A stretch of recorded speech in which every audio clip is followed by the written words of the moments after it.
Anybody who says that AD carry is weak in Season 14 is very delusional. As someone who plays top lane a lot, this is pure nightmare fuel. What's up guys, Easy here, and in today's video I'm gonna talk about why Ashe is currently the best AD carry in the game, especially after the item rework with crit. And even though tools like GG doesn't exactly say that she's at the top, if you account for the amount of games being played, on average she is the one that is yielding the best results in Emerald Plus. And in today's video I'm gonna talk about what those strengths are and how you can use them. In the current matchup on the screen, you can see that I am playing against a Jinx, which is also a very strong AD carry on this patch, probably the AD carry that deals the most amount of damage overall, and she is paired with a Zilean, someone that can really help her in team fights, especially with the movement speed.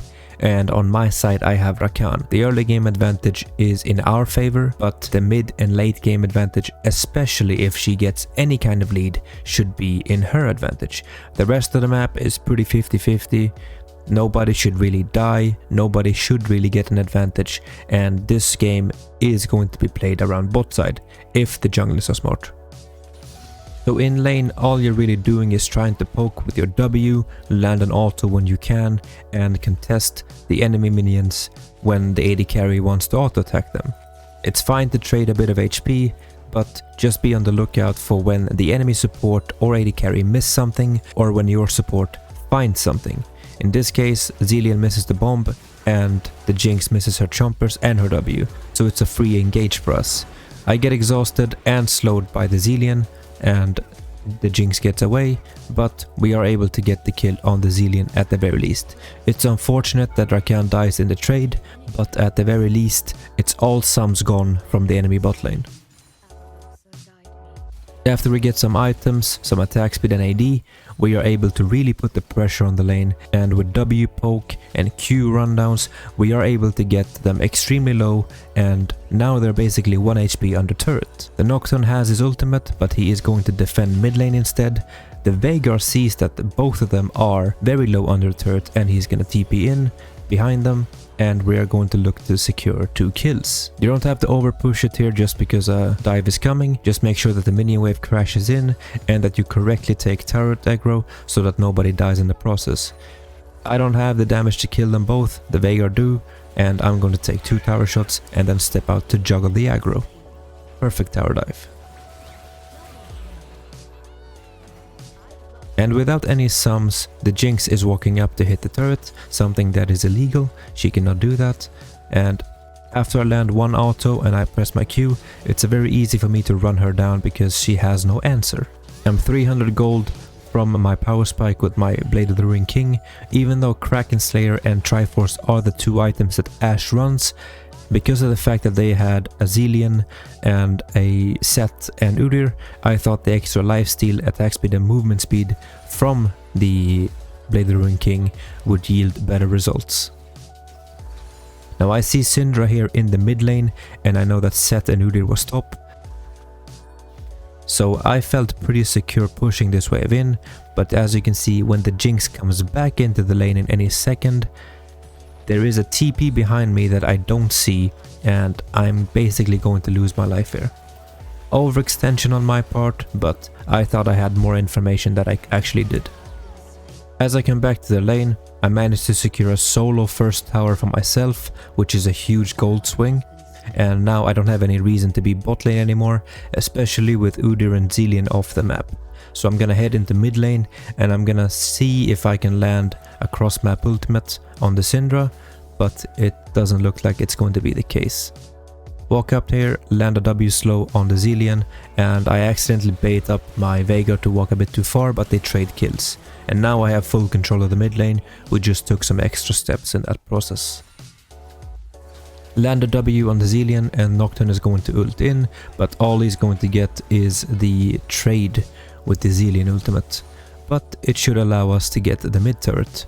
And now without the mid turret, Syndra can no longer walk up, especially because of the fact that we have a Rakan and a Nocturne.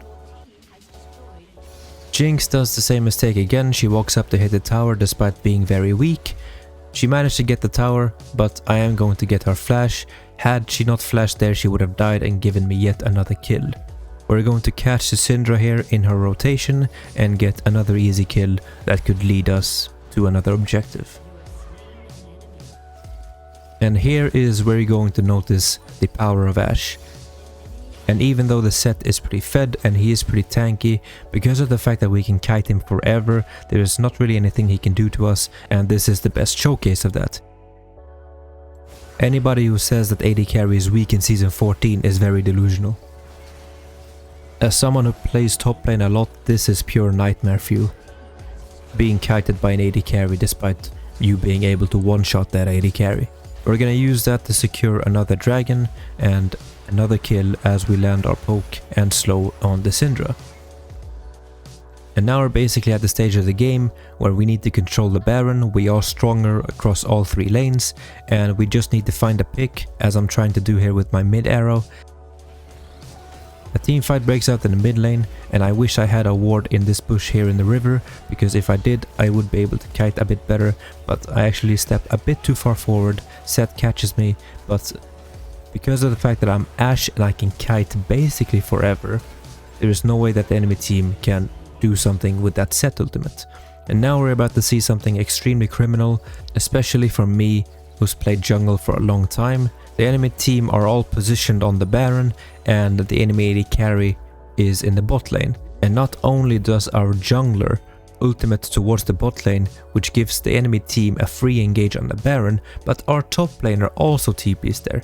And I simply can't have that. I don't want the enemy team to get Baron because it will significantly slow down our chances of winning this game. I tried to poke them off, but I step a bit too far, but I managed to get them off the Baron. Respawn, land across map ultimate, and the Jinx will be saved by the Zillion ulti, but then they will trade 1 for 1. And as I'm watching this, I accidentally run into the Udyr, but once again, because of the fact that I'm Ashe and he is a melee champion without any dashes, I am able to kite him and DPS him down, even though if I was any other AD carry, I would most likely have died there. That pick will allow us to get the Baron, and even though Ashe is pretty good at DPSing the Baron down, it is not as good as someone like, say, Kog'Maw or Jinx or Tristana, but her utility around the Baron fight is what makes Ashe so good.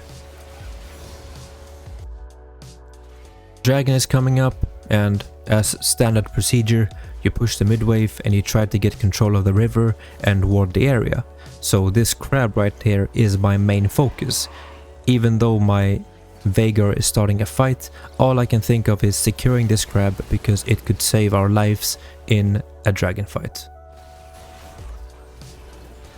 We land some poke, trying to push the enemy team off the dragon, but I accidentally step into the Jinx chompers and then I'm gonna get caught by the Syndra EQ, but she also gets caught in the Veigar cage.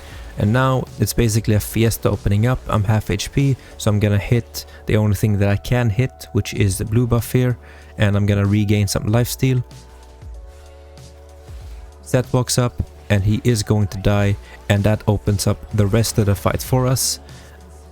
Use the blast cone, get into the Jinx's face, kill her, chase down the team, and now because of the fact that they have 4 dead, we can either look to push if we are fast enough, or at the very least secure an inhibitor and get back to the dragon. We secure that, and now we have 3 items on our next recall. I haven't really done anything this game. All I've done is at the very least I've gone even in my lane and I've rotated to where I need to be. Once again, we are looking to land an ultimate here in the mid lane, but I get caught by the Udyr mid-rotation. But because of the fact that I'm Ashe, there is nothing that he can really do as a melee champion.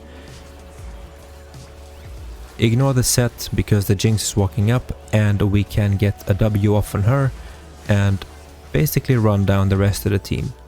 So if we were to just briefly go over what happened, I poked in lane, got them low on the turret, Veigar TP's in, we get a double kill, I get the first turret, rotate the mid, get that turret, and then We're basically playing with Ashe's E and Ashe's R and getting picks on the map and then rotating to the objectives, and we're not really deep in the team fights, we're just on the outside and we're just waiting for openings where we can go in and deal more damage. And as long as you do that, there's no doubt in my mind that Ashe will carry lots of games for you and you will be very happy with her performance. Could this change in the future? I don't think so, because the current nerfs that are planned for Ashe as of right now is just damage nerfs. It's not utility nerfs, and it is the utility that makes Ashe very broken in this state of the game. Hope you guys liked the explanation in this video. If you want to see more videos like this with other AD carries or other champions in mind, please leave a comment, and I will see you all in the next one. Goodbye.